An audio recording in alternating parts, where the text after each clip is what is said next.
tænker, vi samler ham op nede i forhallen. Ja. Så bliver det meget.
Good morning.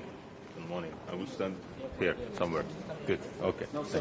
Here, so we had the official camera, unfortunately, here, so then we can move it.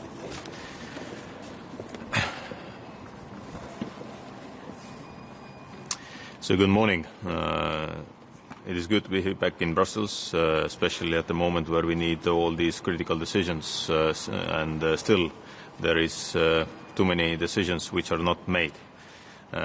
So for us, what is important? Important that we talk about the Ukrainian help and talk about that at the moment the most critical need is still ammunition.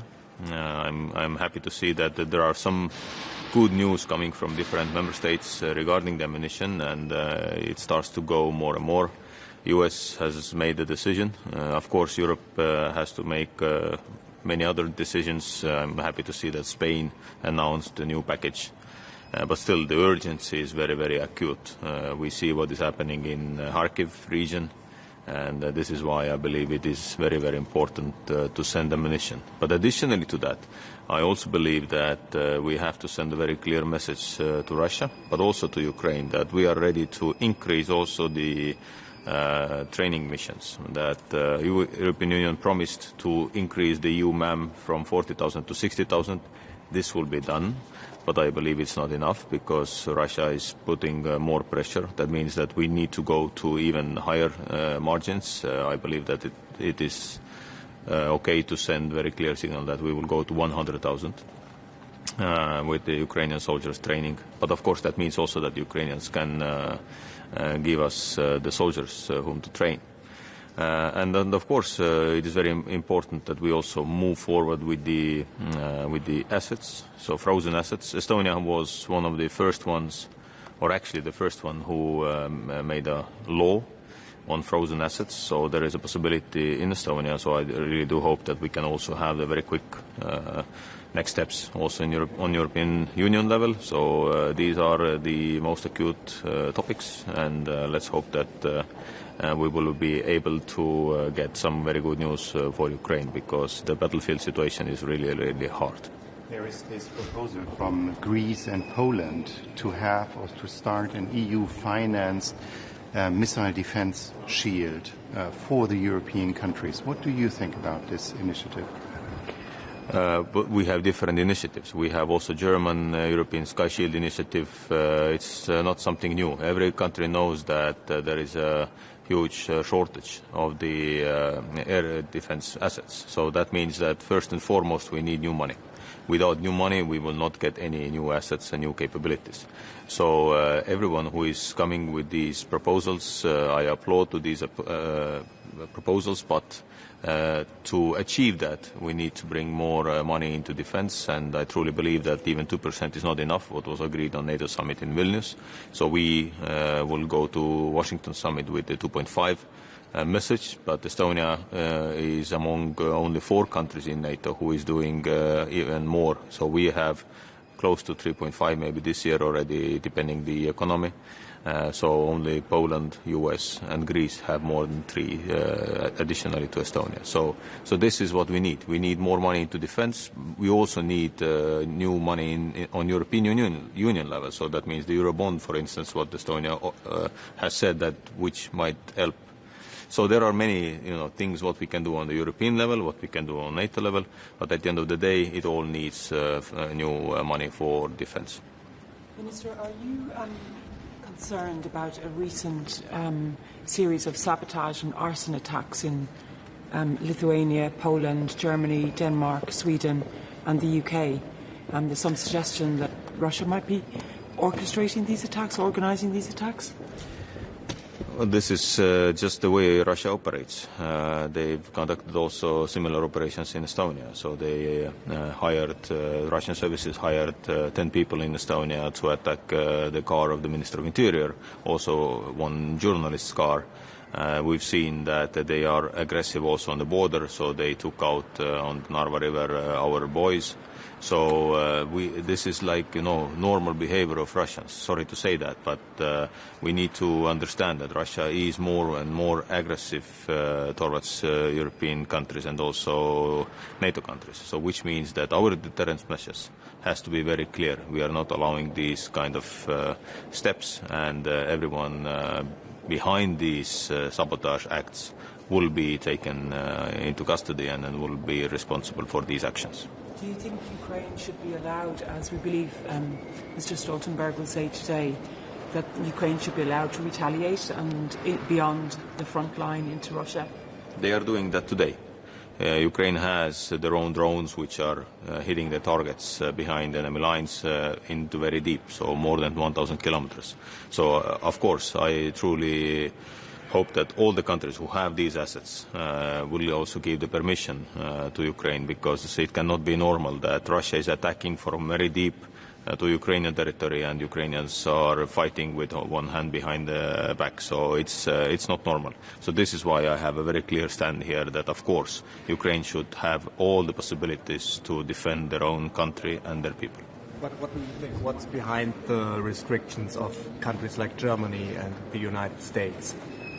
Well, I don't want to, make speculations what is behind or not giving the possibility for them to say that. But you can maybe see that, when we go back in history, then we see that there was a time when everybody said that sending tanks is an escalation.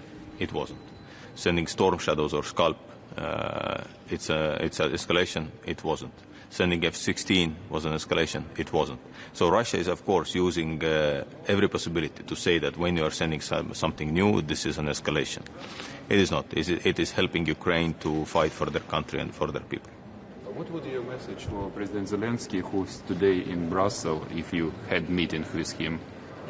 I've met him many times, and my message to him is always the same, that Estonia is doing everything we can. So we've given already 1.5% of our GDP to Ukraine, only as military aid, but also we are doing the civil aid. So we've started to build one region, Zhytomyr.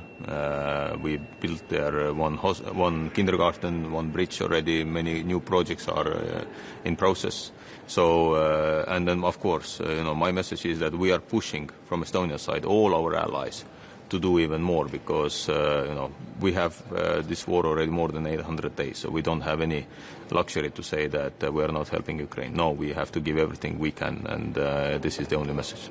May I ask you one more question looking towards NATO? There's this suggestion by the Secretary General to spend 100 billion euros or to commit 100 billion euros to Ukraine in the next 5 years. Is this the right way forward, naming a nominal figure, or rather the suggestion of your country to set a percentage of your GDP? Well, at the end of the day, every help what is going to Ukraine is helping them to stand against the aggressor. What is important? Of course, Estonia came out with this initiative 0.05 to Ukraine from each country's GDP. This is a very clear message, and this could give us around 120 billions annually. When we add also the Ukrainian money, then this will be more than Russia is putting at the moment to war. So that will give Ukraine the possibility. So is it 100 million or is it billion or 120 billion? Doesn't matter. The point is that we need more commitments towards Ukraine, because at the moment still we see that it is not enough, so we have to do more. Putin is offering peace negotiations. What's your take on this, and why this at this time? Well, it's clear that Russia has difficulties on the battlefield, although the reality is that they have more assets, more people on the ground as they had the time they invaded Ukraine. When we just compare the numbers, 260, 270,000 fighters during the time, or combatants during the time when they invaded Ukraine in 24, full scale, 22, and now they have close to 500,000. So and also when you take the number of tanks, when you take the number of APCs, you see everywhere increase. But of course they have difficulties, and of course they would like to contain the situation. So I would like to say that our job here is not to negotiate or not to discuss what Putin wants. Our job here is to help Ukraine and give them everything they need for the victory. So thank you very much. Thank you.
taking necessary measures to ensure security, but also our resilience against very important.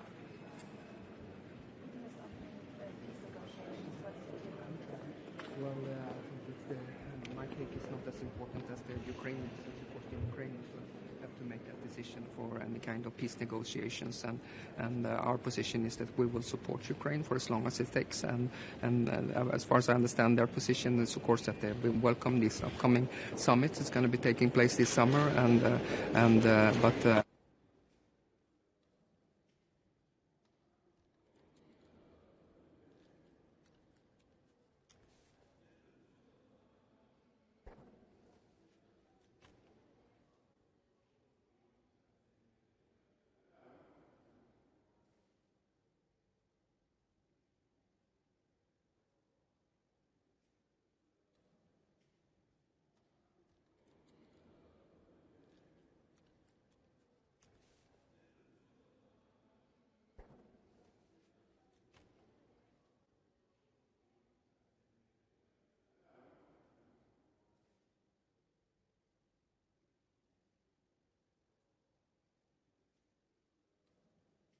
Right, thank you. Yeah, thank you. Good morning. We had important discussions about Ukraine yesterday at the Foreign Affairs Council. Today we will continue on the defense ministers. Together with the defense ministers, we will receive a visit from Jens Stoltenberg, Secretary General of NATO, who has been doing important announcements on the last days. And also we will get in touch with Minister Umerov, the Defense Minister of Ukraine. You know that the situation in the battlefield is reaching a critical stage. It's not a secret. Russia has opened a new front in the north and fighting, trying to advance towards Kharkiv, and at the same time bombing systematically civilian targets, not only in Kharkiv, but also in direction of Kiev. This situation makes our military assistance still more important, crucial, critical. It can make the difference. And that's why today, with the defense ministers, we'll see how we push for overcome all the difficulties that prevents us from mobilizing fully and quicker the resources of the European Peace Facility. We have 7 legal acts pending of approval in order to mobilize about 6.7, 6.9 billion euros, apart from the revenues coming from the frozen assets, apart from that. For that, we haven't still discussed the legal acts that could make us ready to use these funds once we get it. But by the fund we already have, there are 7 legal acts that are still pending to be approved. Everybody knows what Ukraine needs. Yesterday, the Minister of Foreign Affairs, and I suppose today Minister Umerov will remind us which are the critical needs for the Ukrainians. So we have to provide them. And we have the resources. That's the sad thing, that we have the cash, we have the capacity, but we are still pending decisions to implement the recently approved Ukraine the assistance fund.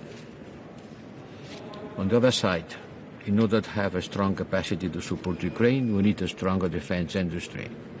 And on that we are working for the European Council on June, where proposals to finance the European defense will be presented. In the meantime, we had the forum with the defense industries of Ukraine at the beginning of May, and we continue working to open the Innovation Fund in Kyiv.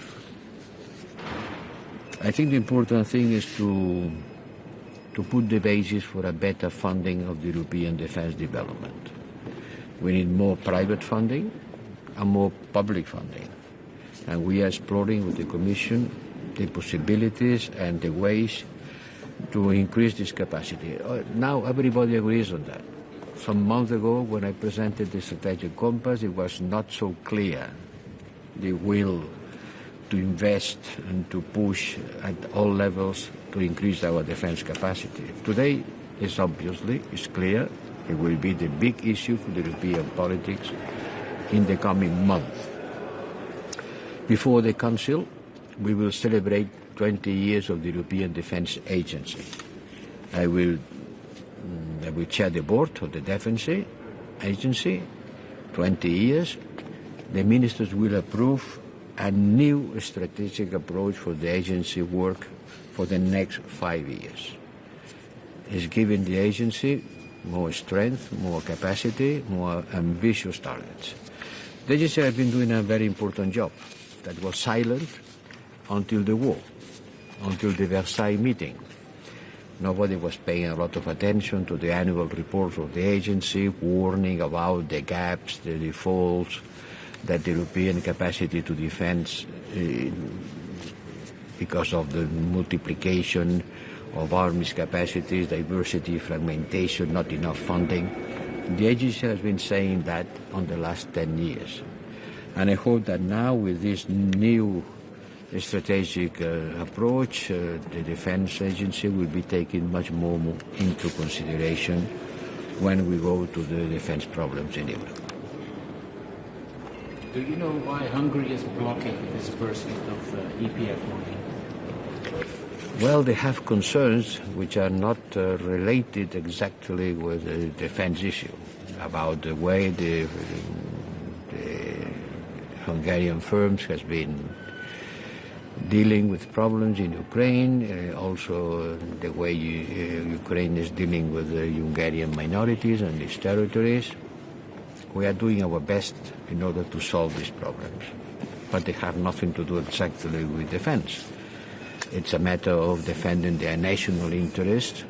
Everybody defends his national interest.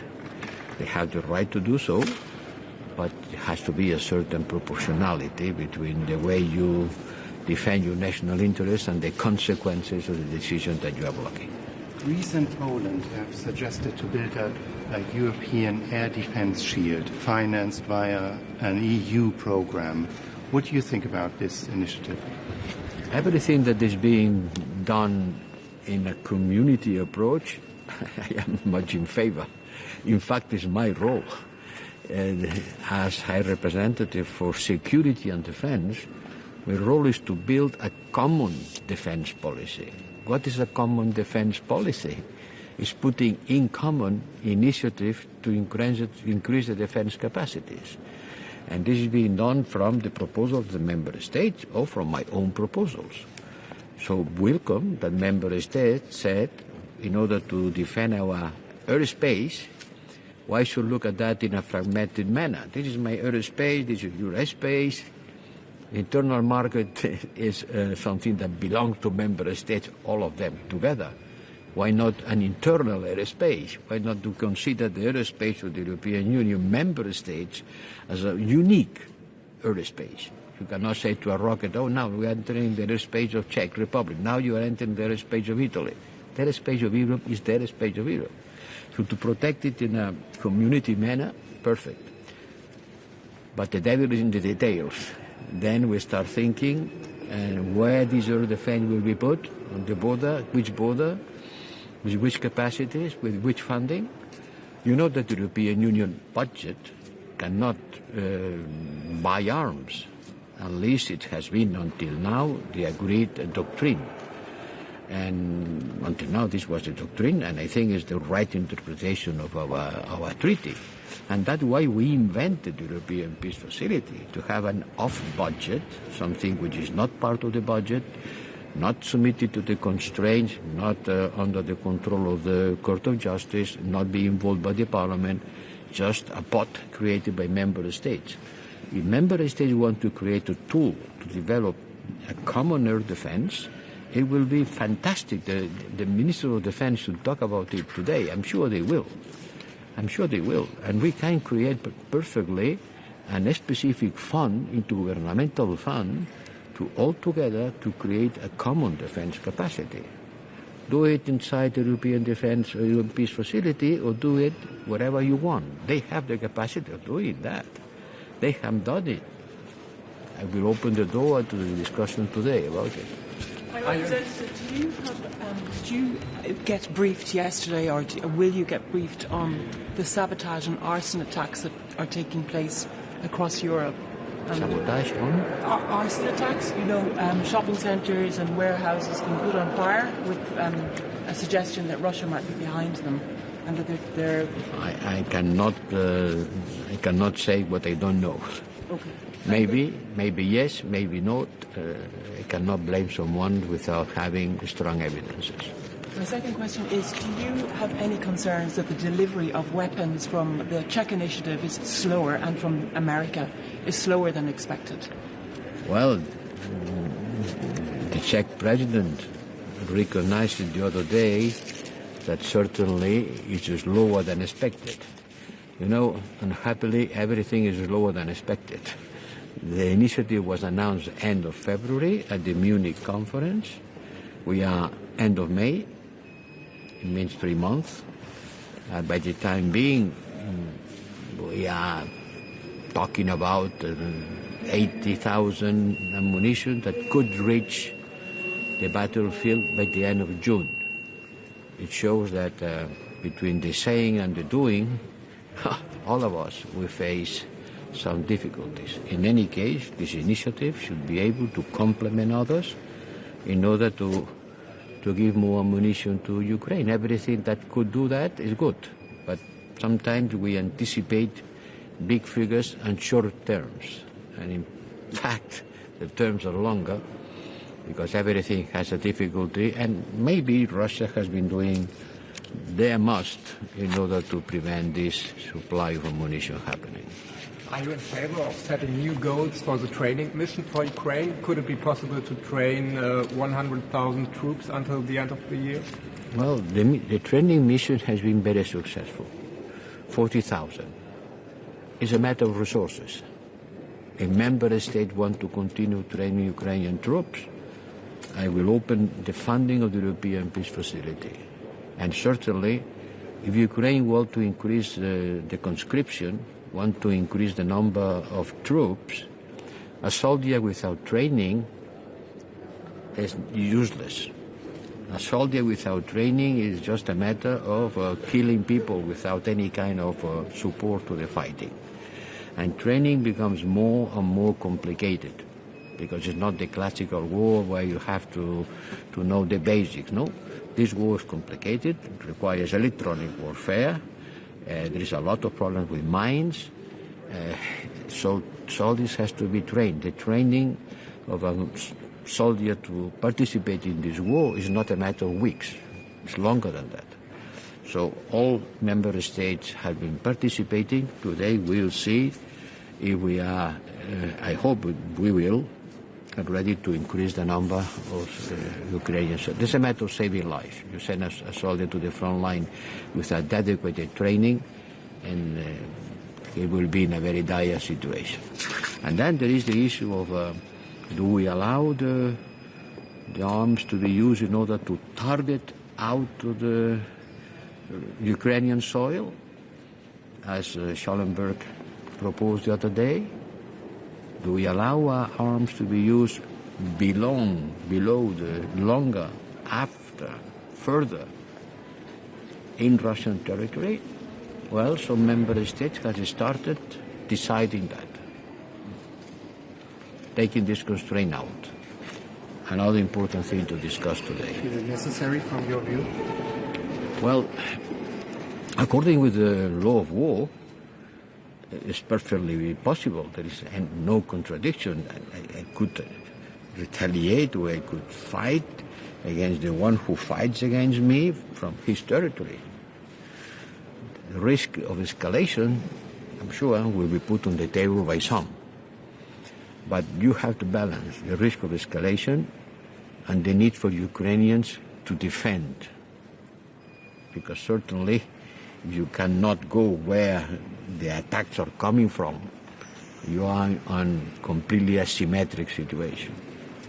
And more it becomes crucial because the attacks to Kyiv will come from the Russian territory.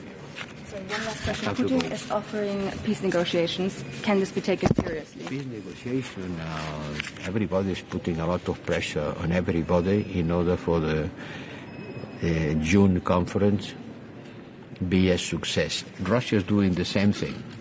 They have called a meeting of the BRICS in Moscow in order to put pressure on them not to go to the conference.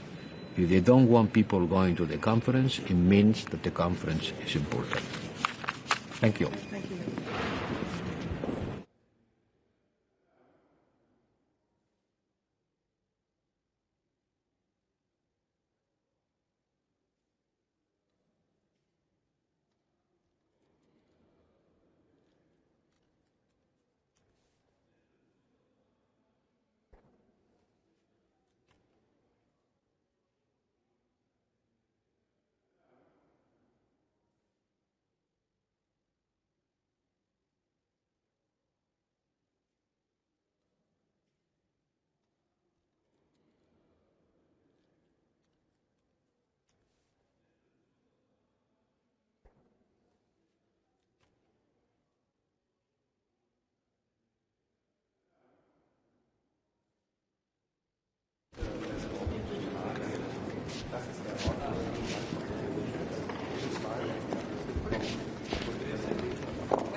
Hi, goedemorgen. Good morning.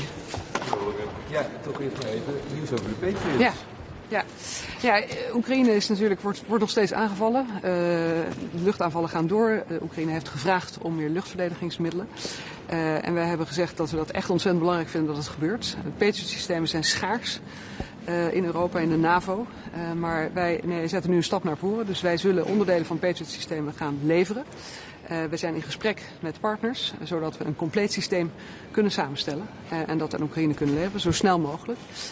En ik zal vandaag ook mijn collega's oproepen om datzelfde te doen. Want we moeten echt alles op alles zetten om Oekraïne te helpen.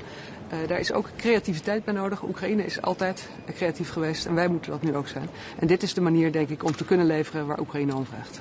Welke partners gaat het dan worden? Ik kan het nu nog niet zeggen. Zodra we klaar zijn, zullen zij natuurlijk ook zelf daarmee naar buiten treden. En zegt zo snel mogelijk. In welke termijn denkt u? Ja, kijk, het is, iedere dag gaan er mensen dood. Hè? Onschuldige burgers door luchtaanvallen van Rusland. We hebben dit weekend weer gezien in Kharkiv, waar een bouwcentrum is aangevallen. Dus hoe eerder, hoe beter. Dit klinkt als schrapen, hè? In Nederland kan geen heel systeem missen. Nou ja, kijk, we hebben de vorige keer ook onderdelen geleverd van een wat uiteindelijk een heel Patriot systeem werd. Zo zullen we dat ook doen, maar we zetten echt een stap naar voren. We gaan leveren uit onze eigen voorraad. Omdat we het belangrijk vinden om Oekraïne te helpen. Oekraïne heeft het nu nodig. We vragen echt aan partners om dat ook te doen. Nou, ik heb vooral gekeken naar partners binnen Europa de afgelopen tijd. Wordt het tijd om ook eens verder de wereld in te trekken en kijken of daar wat te halen valt? Nou, wij zijn altijd met iedereen in gesprek geweest, met onze Europese partners, maar zeker ook met partners in de wereld, over allerlei verschillende wapensystemen, ook over munitie. Dat blijven we natuurlijk doen. Bij het Patriots, we weten precies welke landen Patriot-systemen hebben. En ik roep echt iedereen op om te doen wat Nederland doet. Dus te leveren wat je kunt leveren, met partners in gesprek staan en samen zo'n systeem samen te stellen, zodat Oekraïne dat kan gaan gebruiken. Nou worden die systemen bijvoorbeeld ook ingezet om sporttoernooien en zo te beschermen, hè, in de zomer. Zou dat kunnen betekenen dat in de nazomer dat er meer vrijkomt en meer naar Oekraïne zou kunnen gaan? Ja, nogmaals, mijn oproep aan iedereen die de systemen heeft is, doe wat je kunt. En doe het snel. Stel de goede prioriteiten. En de prioriteit op dit moment is Oekraïne. Kijk wat daar gebeurt. Onschuldige burgers gaan dood door luchtaanvallen op burgerdoelen. Ze hebben die Patriots heel hard nodig. Misschien een ander punt waar Oekraïne erg verlegen om zit. Extra manschappen natuurlijk. Die moeten worden opgeleid, die moeten worden getraind. Zou die EU-missie, die trainingsmissie, zou die niet veel grotere schaal moeten krijgen? Ja, kijk, wij zijn al vanaf het begin betrokken bij Interflex in de UK. Daarna bij de EU-training in Duitsland, Polen, Nederland, andere landen. De Oekraïners die we opleiden, we kunnen basisopleidingen doen, we kunnen over specifieke systemen opleiden. Die komen uit Oekraïne. Dus het gaat er ook om wat kan Oekraïne opbrengen. Maar wij moeten klaarstaan om te leveren. Zeker ook als het gaat over training. Wacht even voor een stagiair die ook een vraag over zou willen stellen. Mag dat? Oh ja, oké. Wat zijn de vragen daarover? Was ik ben het vergeten. Over de training in Oekraïne, geloof ik. Wat vindt Nederland van het... Oké, ik ben het helemaal kwijt. Het komt wel. Ja. We wilden vragen naar het standpunt van Nederland als het gaat over het trainen van Oekraïnse militairen op Oekraïns grondgebied. Ja. Zouden we Nederlandse trainers daarvoor bijvoorbeeld Ja, kunnen dus jouw inzetten? vraag is, kunnen we ook in Oekraïne trainen? Nou, tot nu toe trainen we de Oekraïners in Duitsland, Polen, Nederland, in andere landen. En we gaan helemaal uit van wat Oekraïne nodig heeft. Zij vechten die oorlog, het zijn hun soldaten. Zij zijn bereid hun leven te geven voor hun land. Dus we moeten ons aanpassen aan hun behoeften. Dus voor de toekomst wil ik helemaal niks uitsluiten. Op dit moment doen we zoals we het doen en dat werkt ook goed. Maar ja, zeg nooit nooit. Dus we passen ons steeds aan wat er nodig is. Alright, thank you. Netherlands will be the responsible to NATO mission to Iraq and Kurdistan region. Could you tell me, do you have any plan or project in Kurdistan region? Because there's the Peshmerga Kurdish fighters against Daesh. Do you have any plan? Well, sorry, no, I cannot go in on details on this. We have taken over the command from NMI, so we are there. We are, of course, currently running the mission, doing everything that is necessary within the mandate of NMI, and I cannot be more specific on Kurdistan region. Sorry. But Thank you. You mentioned do necessary. Could you tell me a little bit? No, I can't. I'm sorry, I don't have the details right now. Thank you. Minister, could you give us an update on where the Netherlands is at with the Patriot? I think you confirmed previously that you would send one Patriot. Well, what we have announced now that what we are doing is talking to our partners to assemble a Patriot system, and we're also calling on other countries who have this capability to do the same. It's a scarce capability, but Ukraine needs it. So what we're doing is taking a step forward. We will deliver from our own Patriot capabilities several parts of a system so that we can assemble a whole system and deliver it to Ukraine. And we can only do this together. And let's learn from Ukraine. They are creative with all the capabilities they get from us. So now we have to show that we can also be creative and to assemble Patriot systems to be delivered and used by Ukraine. And do you have a timeline? Well, the timeline is I want it as quickly as possible. That's why I'm announcing also that Netherlands is taking this step forward. We are currently talking to partner countries. It's very concrete. We're almost there. And as soon as those countries are also ready, we will announce, and they will announce themselves, of course. I cannot comment on what countries I'm talking to right now. A second topic, there has been a lot of talk about sabotage and arson around Europe, and your security agency yesterday did an interview in which he said the Netherlands would also be vulnerable. Can you speak about that? And then secondly, do you think Ukraine should have the capability to strike beyond enemy lines in retaliation against Right, these so attacks? two separate questions, yes. Well, I see what we're seeing now in several European countries is Russia trying to destabilize us, also to intimidate us, I think. And this has been a way that Russia and also the Soviet Union has worked throughout recent history. Really, in the 75 years of NATO, I think we've seen it often. And it's very important that we're not intimidated and that we don't allow this to happen, that we will not be destabilized or that our unity really is strong. So we are aware of this way of working. We will address it and we will not accept it. And so, yes, we are vulnerable. I think all of us are. We have vital infrastructure. We have undersea bed infrastructure. We have electricity supplies, water supplies. We're vulnerable to cyber attacks. We are vulnerable, but we can also protect ourselves if we cooperate between partners, with industry, and with our security services. So I'm quite confident that we will meet this challenge. And secondly, striking inside of Russia, I have never excluded it because Ukraine is fighting a war and they are defending themselves. And as long it's in the interest of their self-defense and restoring the territorial integrity of their country, and they apply with the humanitarian and international law. it is quite feasible that they have to strike also inside Russia. So from my perspective, that should not be the debate. And I hope also that other countries that have a different position will change that, because otherwise I think that Ukraine is fighting with one hand on their back. Will that be discussed today? Well, we'll see. I mean, it is my opinion. It's not new. I've said this before. And we will discuss Ukraine and how to further support Ukraine. So I'm sure it's going to be on the table, yes. But also, have you thinking about the building air defense system in Iraq or Kurdistan region? Because for protect your troops, your soldiers over there? Well, you know, NMI and OIR are still in Iraq. They cooperate. That's very important. And of course the troops, Dutch troops, American troops and other troops that are present need that protection. So that is always top of mind to organize that. Do you have any collaboration between you, NATO and USA to building this kind of system?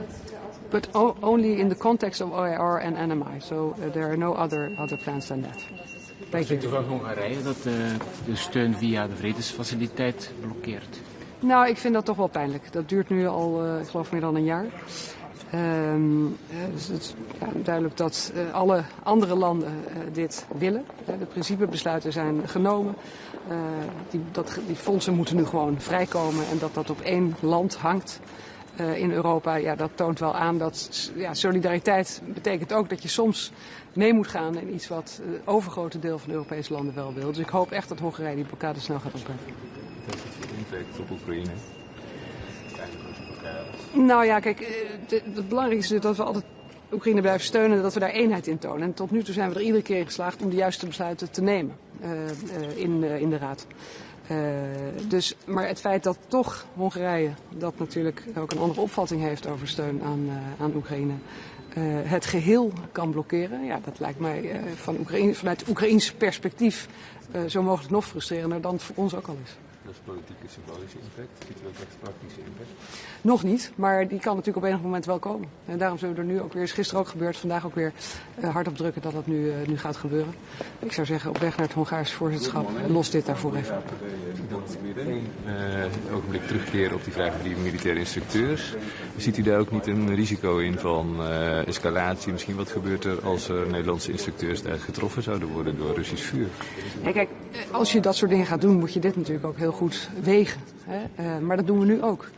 Als je Oekraïners traint in een ander land, dan moeten we ook zorgen voor de veiligheid. Ik sprak net met een collega-journalist over de sabotageacties, hybride dreigingen die er ook uitgaan van Rusland. Dus op zichzelf, ook in andere landen kunnen er dingen gebeuren. Maar natuurlijk, Oekraïne zelf, daar kan een grotere kwetsbaarheid zijn. Dus als we al zo'n verzoek zouden krijgen van Oekraïne en inderdaad zouden overwegen hoe dat te doen, moet dit zwaar meewegen. Het liefst ook dat EU-MAM-verband? Of is het ook verder prima als Nederland dat op eigen houtje zou doen? Nou, weet je, het ligt geen van beiden nu op de tafel. Dus ook dat zouden we moeten overwegen. Tot nu toe doen we eigenlijk alles wel met partners. Hè? Dus of in de EU-MAM of met de UK, zoals in Interflex. Maar eigenlijk proberen we natuurlijk steeds samen te werken met anderen. Omdat je het dan ook wat langer kunt volhouden en wat groter kunt opschalen. Last question. Putin is offering peace negotiations. What's your take on this? Can this be taken seriously? Well, quite honestly, I don't think it can be taken quite seriously because he's just opened a new front. He has not stopped the fighting anywhere. He has increased the airstrikes. So, I mean, then we would need to see a sign of goodwill and retreat and him stopping this illegal war and these illegal attacks. So I think if you see what is happening in Ukraine now and then you hear something about peace talks, it doesn't sound very credible to me. How could serious peace talks look like? Well, first I think by recognizing that this war should never have been started and that they have to stop the attacks. Under those circumstances, then there might be a possibility to start some kind of talk, but that is not up to me. That is really up to Ukraine, to President Zelensky and his team to be the judge of that. Thank you very much. Thank you all.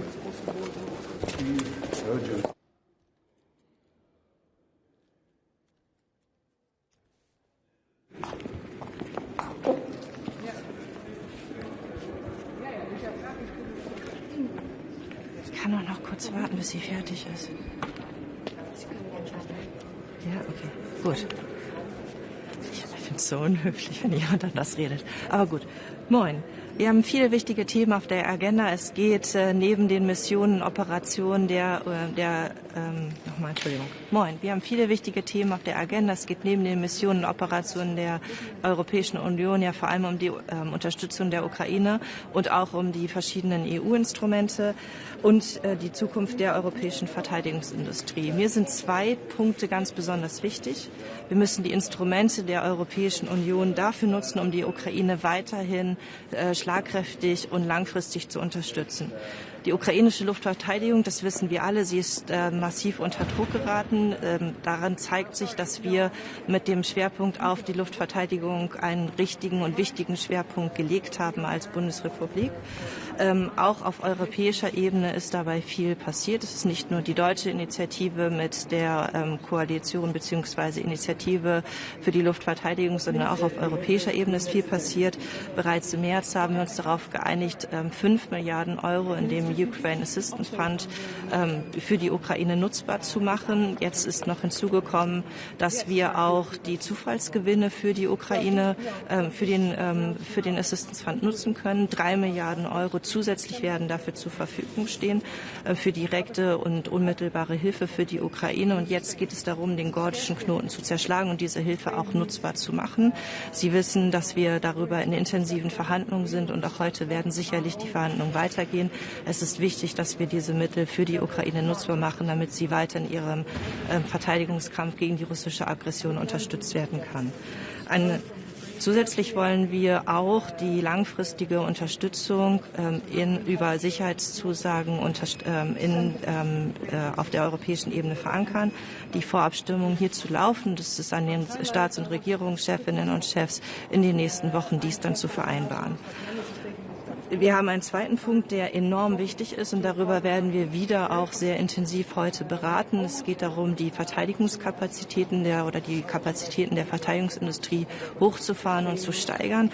Es ist eine Anstrengung der Europäischen Union, die wir aus deutscher Sicht massiv unterstützen, dass wir die Verteidigungsindustrie und die Kapazitäten hochfahren, steigern und dass auch der Output dass er gesteigert wird. Das heißt sehr konkret, dass die Kapazitäten hochgefahren werden müssen und es heißt auch konkret, dass wir parallel gemeinsame Beschaffungsvorhaben durchführen müssen und dass die befördert werden müssen. Das ist gut für uns, es ist gut für die Sicherheit und es ist gut auch für unsere Souveränität als europäische Staaten und eben auch dann für Deutschland.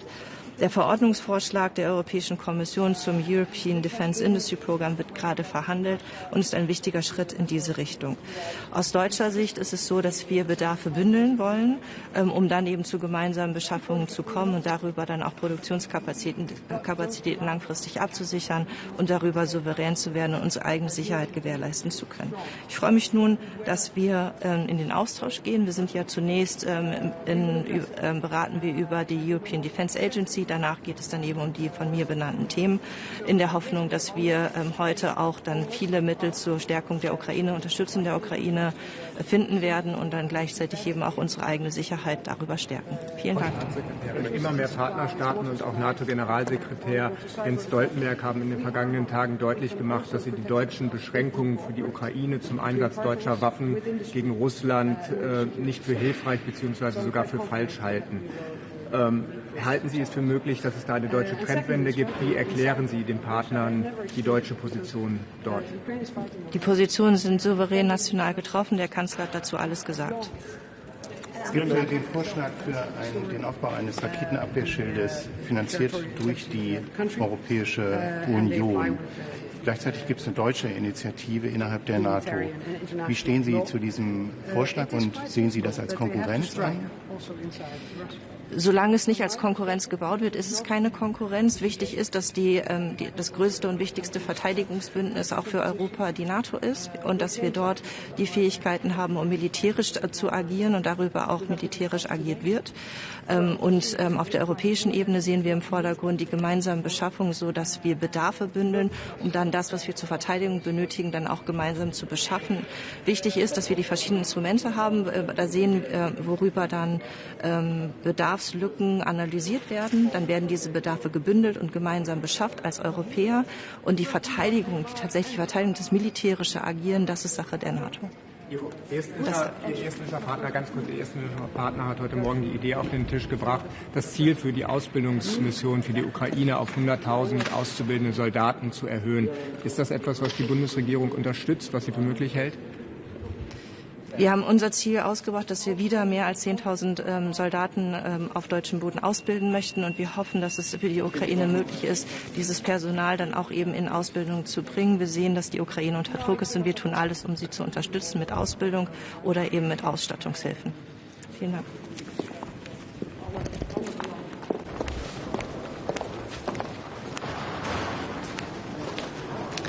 Good morning. My name is Yuri Kabakis from Luxembourg. The world and also the EU is, of course, facing multiple crises, and the European Union needs to rise to the challenge. We need to continue to support Ukraine massively. They need defense, air defense help, capabilities, munitions, of course, also missiles. Luxembourg has, from the very beginning, supported Ukraine both bilaterally and multilaterally. We are a lead country together with Estonia for the IT coalition, for example. Very important to support Ukraine with IT technology and also as far as cyber is concerned.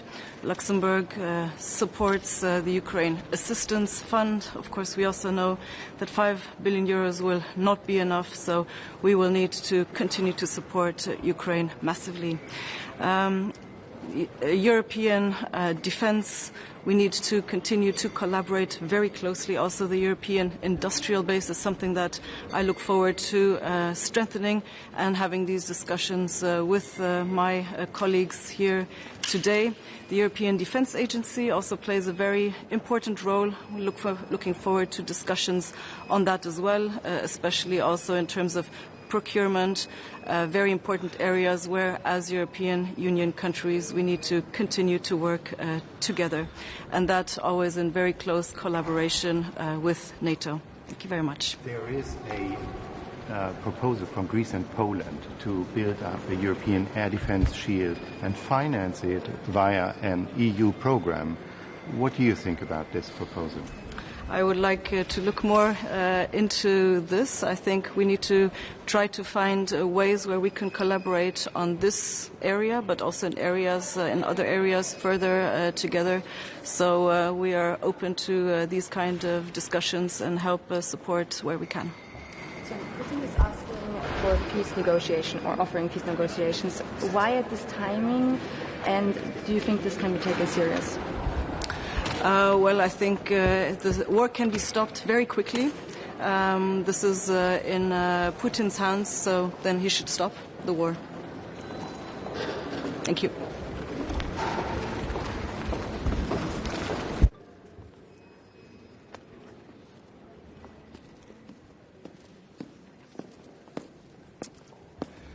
Good morning, everybody. We are excited on behalf of Sweden to be at this EU ministerial.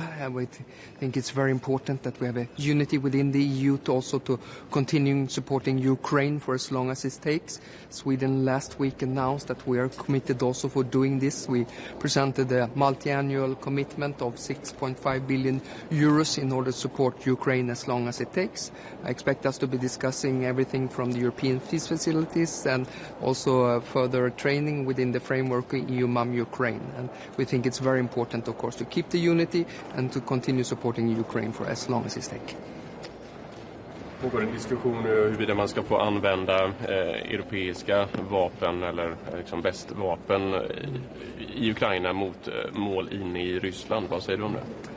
Ja, det är en diskussion som försiggår. Jag noterade vad Stoltenberg sa tidigare i veckan. Vår inställning är att vi har förvisso inte donerat några långräckviddiga vapen, men vår inställning är ju att det är folkrätten som gäller, och då måste man ha klart för sig att Ryssland har påbörjat ett oprovocerat och olagligt krig. Ukraina har rätt att försvara sig inom och utanför sitt territorium. Sen förväntar vi oss naturligtvis att ukrainarna vidtar de åtgärder som krävs med krigets lagar, och att man också använder proportionalitet och diskrimination.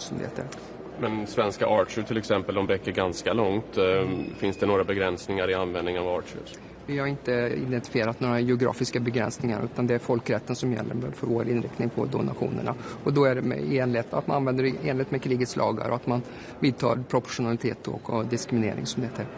När det gäller EUs satsningar, ökade satsningar på försvaret, jag tänker på gemensamma upphandlingar, investeringar i försvarsindustrin och så vidare, finns samtidigt en viss oro som jag förstår det inom NATO om att EU klampar in på NATOs område, kan börja sätta standards och kapacitetsmål och sådär. Ser du en sån risk där?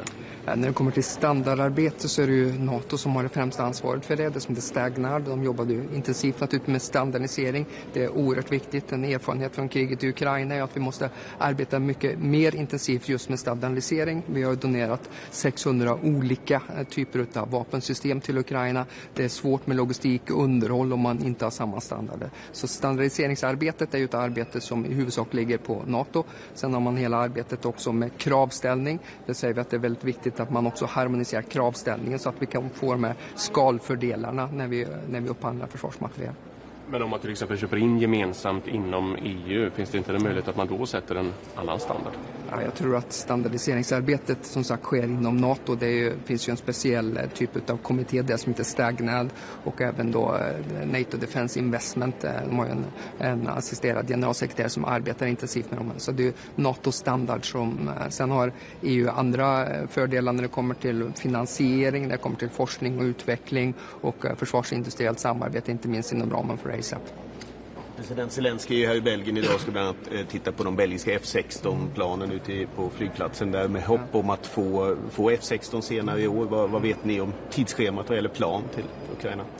Ja, det är ju inom ramen för F16-koalitionen som man bedriver det arbetet. Det är ju 4 länder som har sagt att man är villig att donera F16 och jag förstår att Danmark kommit längst. Sen har man ju under senare tid valt att inte gå in allt för mycket i detaljerna kring när leveranserna kommer och det har att göra med operationssekretess. Och med de svenska Gripenplanen, vad ligger för tidsschema just nu för er just nu? Ja, det är inget tidsschema som sådant utan vi för en intensiv dialog tillsammans med de andra 15 länderna inom det som heter Air Force Coalition och vi på bästa sätt kan stödja det ukrainska luftförsvaret och det kommer vi återkomma till. Det var ganska hårda ord igår på utrikesministermötet mot Ungern för att man blockerar olika typer av stöd till Ukraina. Vad säger du om Ungerns agerande? Ja, att naturligtvis kommer Ungern nu att inta rollen som ordförande och då är det naturligtvis viktigt att man värnar sammanhållningen inom EU och att vi också kommer framåt i ett antal centrala frågor, bland annat kopplat till den europeiska fredsfaciliteten men också kommande sanktionspaket. Minister, there have been reports of arson attacks and sabotage across Europe, including Sweden, Lithuania, Poland, Germany, the UK. Do you have any information that this may be orchestrated or organized by the Russians? Well, we are of course aware of this, that there has been in open sources also references to this, what's been happening in Poland, Germany and the UK, and we're taking necessary measures in order to assure our security but also our resilience against various forms of hybrid attacks. Putin is offering peace negotiations. What's your take on this?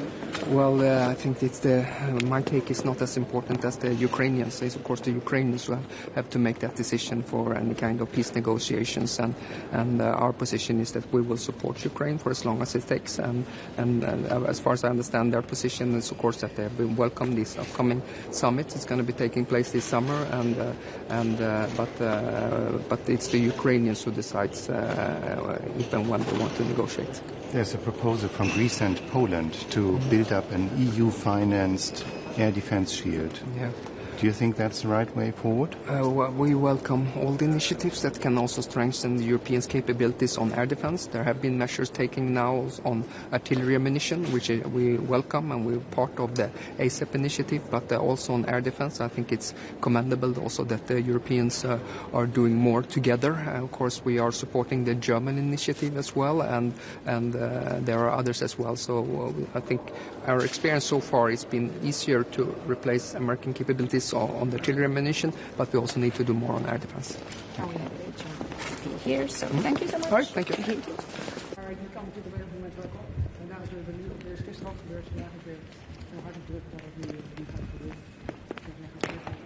Good morning. We have today an important meeting in critical times.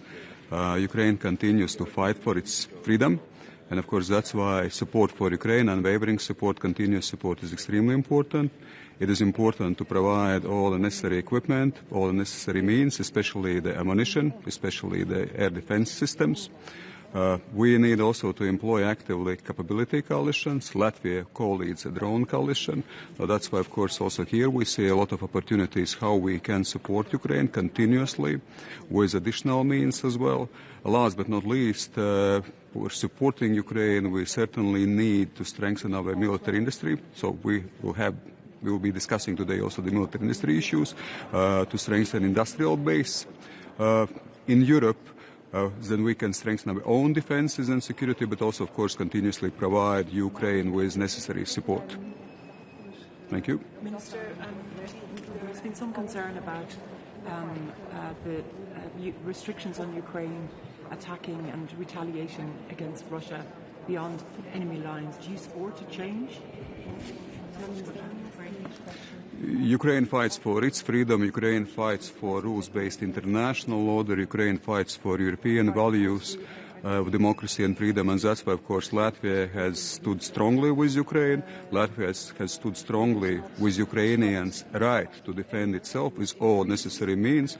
So that's why, in this case, also the political decision of Ukrainian side, strategic decision to defend itself, absolutely would be accepted also by Latvia. So Latvia supports any means supporting Ukraine in this war or fight for freedom. So that's why, yes, Ukraine has legitimate rights to employ defensive means. A second question. We know that the situation in Ukraine is dire. Kharkiv is at risk. Are you concerned that the delivery of ammunition, of air defense, Patriot missiles, F-16s are taking too long? Every day in this war has been decisive. And that's why, of course, Latvia, also Baltic countries have advocated, motivated allies strongly that we should support Ukraine as much as possible, as long as it takes, and as speedy as possible as well. So speed, urgency is absolutely the key words in this regard. Yes, of course, we would hope that everything goes faster, and exactly as you mentioned, in those critical days, critical times, it is even more important to support speedily and urgently Ukraine. Well, but of course it also shows that for us to take some decisions, sometimes it takes some time. But generally, what also Ukraine has expressed, that many things have been already provided, support has been given. Always it could be done more speedily, and also, of course, even in more considerable and substantial numbers, especially as you mentioned, air defense systems absolutely in these times are crucial. Have you any information on when the first delivery of F-16s will happen? Well, we see F-16s training is, of course, for some time already taking place. Of course, also we understand that Ukrainian side should be provided with F-16s, but also with appropriate, adequate trainings that as possible those F-16s are being used efficiently in fight for Ukrainian freedom. So that's why, yes, absolutely, I think it's as we see in coming weeks, coming months. So we might expect, but again, so the most principle is that they should be used efficiently, and of course also the lives of Ukrainian pilots must be as safe as possible. But sir, aren't you worried that words do not meet actions? Well, of course, we always would like to have, again, more urgent and more speedy activity, reaction and supplies of Ukraine. At the same time, we see that there is quite a considerable consensus around the table that, again, sort of urgency and continuous and wavering support is absolutely crucial. So I would not say that there are sort of discrepancy between words and actions. Again, from Latvian side, we always advocate strongly that it should be done as soon as possible, as quickly as possible, because exactly these critical, decisive days are right now. Putin is offering peace negotiations. Can this be taken seriously? Well, Putin has provided some kind of negotiations for some time. We know what we are dealing with. He is a person who is accused of war crimes.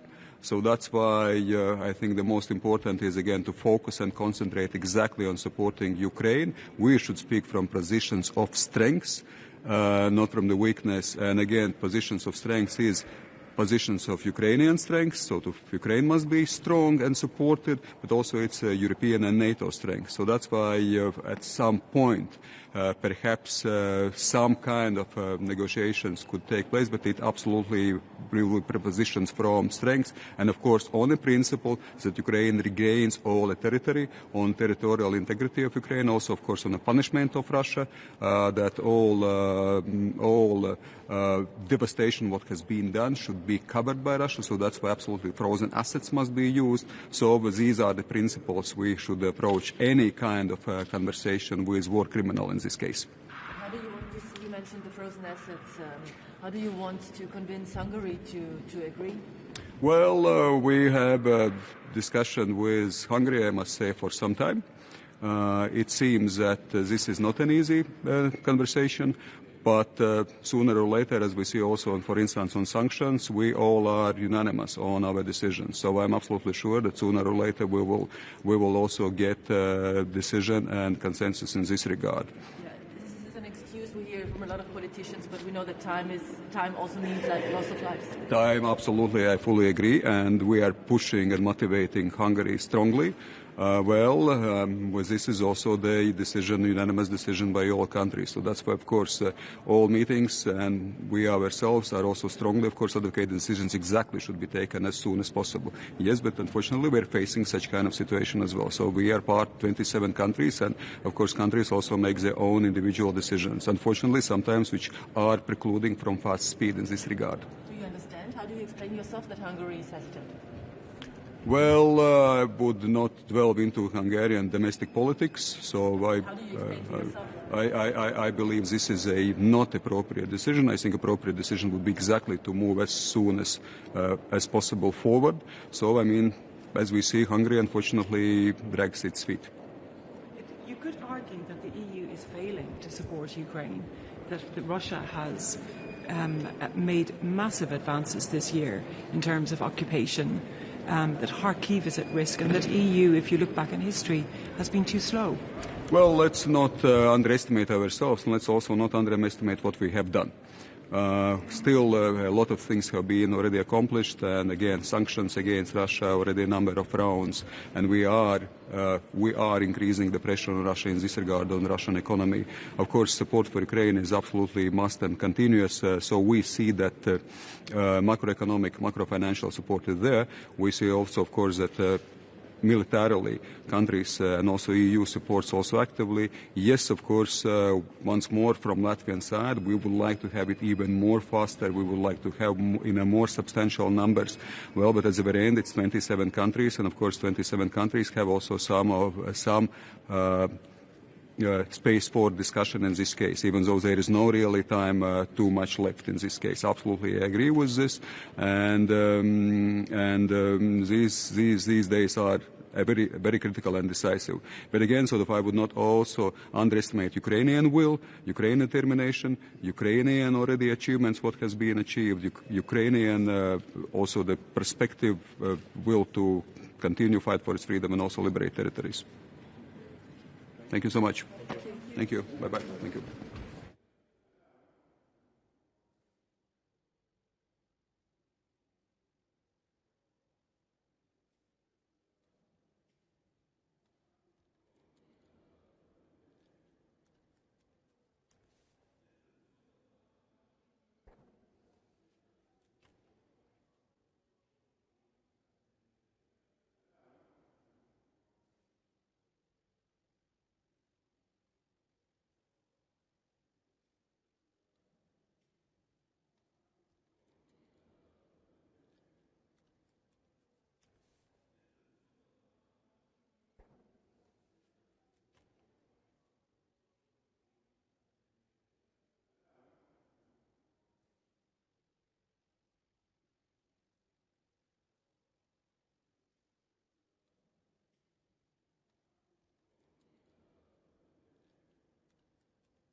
Ukraine.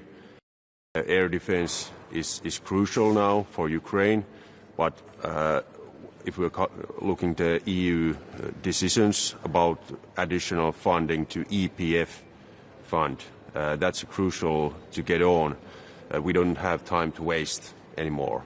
That's crucial, and that's also the crucial sign for Russia that the EU is decisive, and we are giving much more fund to Ukraine. And second important topic is today the European defense readiness. That's highly important. Like we know that the defense industrial and technological base must be ramped up fast. In Finland, we have made decisions already 2 years ago to ramp up ammunition production, and we saw that Russia is a real threat, and this will be a long-standing threat. It's not a short threat. That's why we need a ramping up defense industry. We have to have long-term plans in national budgets and plannings, and also at the EU side plannings. And now we're discussing about these EU projects and proposals, how to ramp up EU side defense industrial base. Those defense industry proposals, which have announced in last months, those are on the right track. But still there's a lot of discussion needed to have results. In Finland, we are not looking about the spending rates. We are looking about the results. You have to have fast results if you want to counter the threats what Russia is now posing, because Russia is on wartime footing in their industry. And we have to also have clear results and fast to support the European-owned member states in European Union and NATO, but also to support Ukraine fast. And that will be a highly important discussion. From Finnish point of view, we are emphasizing that we have to have SMEs, small and medium-sized enterprises inside the European industry, because that's normally a big industry game. And we have to have these SMEs because they have innovational and flexibility, which will kind of enhance the whole security market and defense industry market. But with these remarks, I'm looking forward to an interesting day. Hungary is still blocking many decisions to support Ukraine. What should be done with that? Well, we are pushing a lot of now pressure and towards Hungary. Hungary is blocking the EPF additional financing, and that's a really bad situation. We have to have those decisions on and supporting the Ukraine, and we are also willing to support Ukraine with strong defense capabilities and military capabilities, but still we need also this EPF funding, additional funding, and we have to have those decisions on. Thank you. I have to go. Putin is offering peace negotiations. Can this be taken seriously? I'm not going to take into account. It will depend on Ukraine's own position, and they will start the negotiations if there's something ongoing. Thank you.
good morning.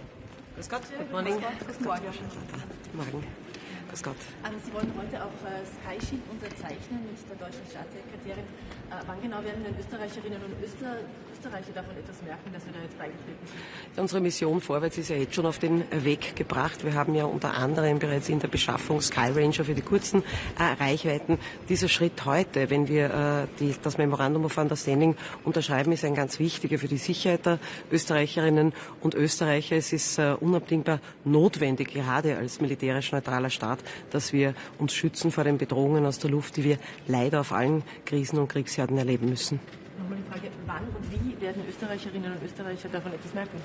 Also der erste Schritt ist ja schon da. Wir haben ja, wie gesagt, bereits in der Beschaffung für die kurzen Reichweiten etwas auf den Weg gebracht. Der nächste Schritt wird 2026, 2027 sein. Heute unterschreiben wir. Die konkreten Beschaffungen sind dann der dritte Schritt. Nach dem ersten der Absichtserklärung, dem heutigen des Memorandum of Understandings und dann eben die konkreten Beschaffungen für die mittleren Reichweiten. Boris Pistorius hat es so formuliert und ich habe gesagt, das ist ein sehr ambitioniertes Ziel, dass wir bereits 2026 sozusagen die ersten Verteidigungssysteme auch da haben. Es geht ja heute auch um neue Hilfsmaßnahmen auch für die Ukraine. Auch der ukrainische Präsident Zelensky ist heute in der Stadt. Warum passen hier die Versprechen und die Worte nicht mit den Aktionen zusammen? Also ich glaube, wir als Österreicherinnen und Österreicher, als militärisch neutraler Staat, helfen auf sehr vielfältige Weise, wenn man sich die finanzielle Unterstützung, die humanitäre Unterstützung auch ansieht. Ich glaube, wir leisten hier wirklich sehr viel. Und aus Sicht der Europäischen Union, Sie sind ja auch Teil der EU-Verteidigungsministerinnen und Minister, gerade von der EU, kommen große Versprechen und Sie sehen einfach, dass diese Versprechen nicht mit den tatsächlichen Lieferungen zusammenpassen. Ich denke, dass es eine sehr große Herausforderung ist, die Situation, in der wir sind, seit beinahe über 2 Jahren. Wie gesagt, wir Österreicher leisten hier Großes, habe ich erwähnt, die finanzielle und die humanitäre Unterstützung, die nach wie vor unabdingbar notwendig ist. Wir haben auch sehr viele Flüchtlinge, Kriegsvertriebene in Österreich zu betreuen. An die 90.000, die derzeit bei uns auch noch im Land sind. Aber als militärisch neutraler Staat steht es mir nicht zu, über die Lieferung von Waffen eine Aussage zu treffen. Was uns als Österreicherinnen und Österreicher schon betrifft, ist, was in unseren Nachbarländern passiert. Und der ungarische Außenminister hat gestern hier in Brüssel über ein Social-Media-Video wissen lassen, dass, ich zitiere jetzt, alle EU-Politiker vorhätten, junge Europäerinnen und Europäer zu rekrutieren, um sie dann in die Ukraine aufs Schlachtfeld zu schicken. Was sagen Sie dazu? Also ich glaube, dass alle Worte, die zu einer Deeskalation beitragen, jetzt die richtigen auch wären. Ist das eine Deeskalation oder ist das Fake News? Ich glaube, das ist ja überhaupt nicht geplant, dieses zu tun. Es wäre ja auch ein Überschreiten einer roten Linie. Das sehe ich persönlich auch so.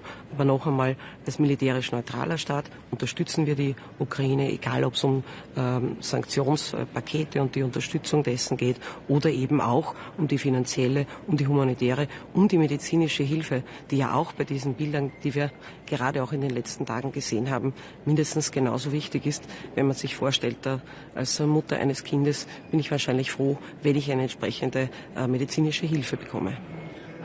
Was mich da auch noch interessieren würde, wir wissen nämlich, dass Ungarn jetzt etliche Hilfsmaßnahmen für die Ukraine auch weiter blockiert.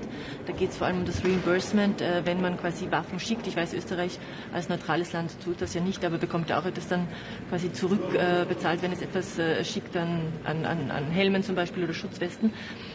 Sprechen Sie da direkt auch mit Ihrem ungarischen Counterpart und fragen nach, was die Ukraine davon abhält, quasi diesen einstimmigen Beschlüssen wirklich zuzustimmen? Also für uns ist eines ganz klar, wir leisten im Rahmen der europäischen Friedensfazilität einen sehr wesentlichen Beitrag, auch als Österreich, wie eben schon angesprochen, mit dieser finanziellen Hilfe. Das, was wir nicht tun, ist, dass wir uns bei letalen, also bei Waffenlieferungen oder Ähnlichem beteiligen. Und ich bin froh, dass wir militärisch neutral sind. Ja, Sie enthalten sich konstruktiv, aber haben Sie die Ungarn schon mal gefragt, warum Sie sich hier quasi so zurückhalten und gar nicht zustimmen? Kennen Sie die Beweggründe Ungarns? Ich glaube nicht, dass uns das zusteht, über einzelne Aussagen und Standpunkte eines anderen Staates zu richten. Das tue ich nicht. Aber kennen Sie, habe ich Sie schon mal nachgefragt, das müsste Sie ja interessieren in der Runde der 27. Ich glaube, das wird immer wieder diskutiert. Ungarn gibt dann seine entsprechende Wortmeldung auch ab, so wie das jeder andere Staat auch tut. Und ich möchte darüber nicht richten. Ist der Beitritt zu Sky Shield vielleicht der erste Schritt, dass Österreich seine Position aufweicht und zu weiteren militärischen Initiativen oder einfach an Maßnahmen teilnehmen könnte?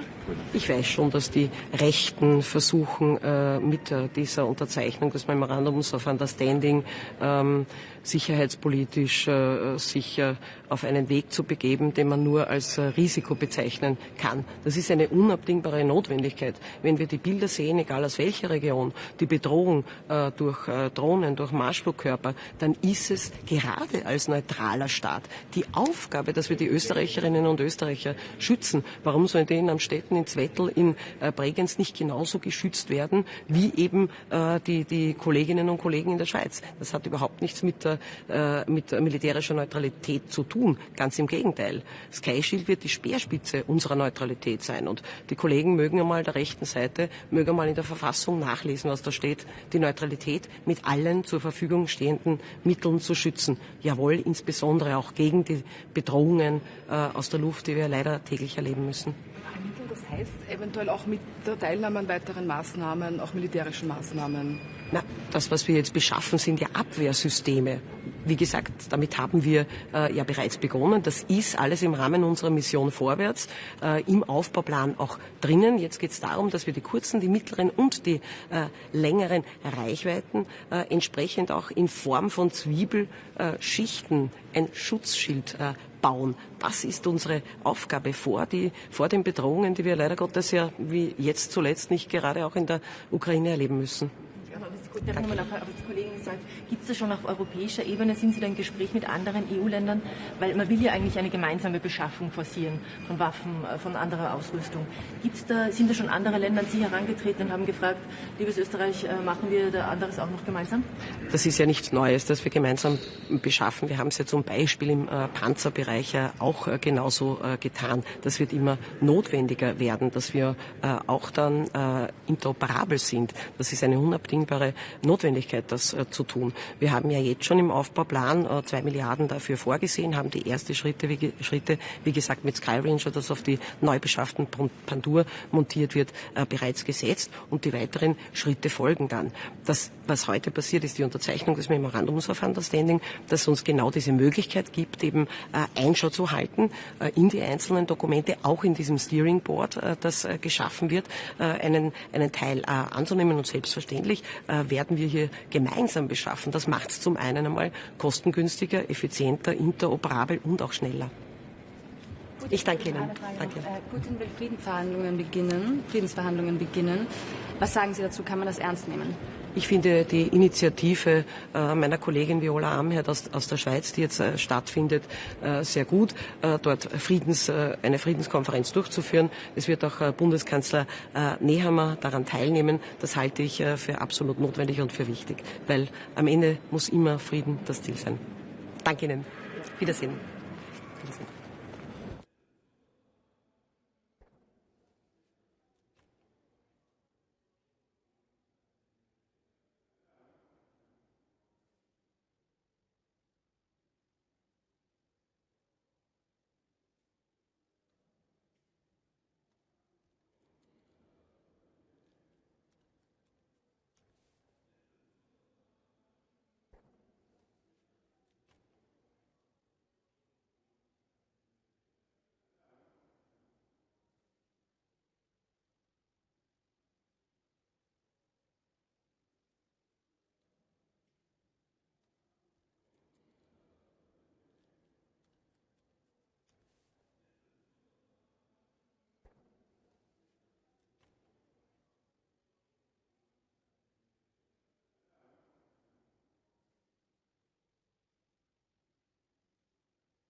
Sorry.